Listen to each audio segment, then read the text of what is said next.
raconte souvent que les droits humains sont nés des Lumières européennes. Mais au cœur de l'Empire britannique du XVIIIe siècle, un ancien esclave publie l'un des textes les plus radicaux de son temps. Son nom, Ottobah Cugoano. Né en Afrique de l'Ouest vers 1757, enlevé enfant, transporté aux Caraïbes, il connaît l'esclavage.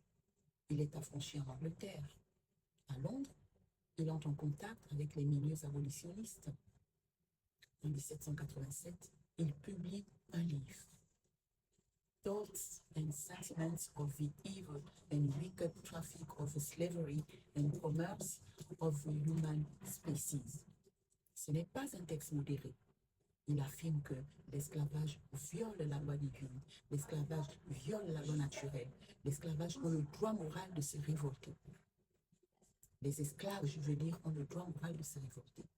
Il ne plaide pas pour une amélioration des conditions, mais il exige l'abolition immédiate de l'esclavage. Cugoano articule religion, morale, droit naturel, critique de l'hypocrisie chrétienne. Il accuse les puissances européennes de trahir leurs propres principes. Il place les personnes asservies au centre du débat. Ce n'est plus une discussion abstraite, c'est une expérience vécue qui devient théorie. On associe souvent la théorie des droits humains à Locke ou à Rousseau, mais Cugoano parle depuis l'intérieur même du système esclavagiste. Il transforme le témoignage en argument philosophique.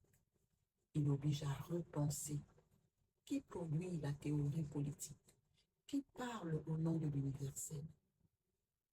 Cugoano ne demandait pas la compassion, il demandait justice. Et parfois, la théorie la plus radicale naît là où l'on ne veut pas la voir.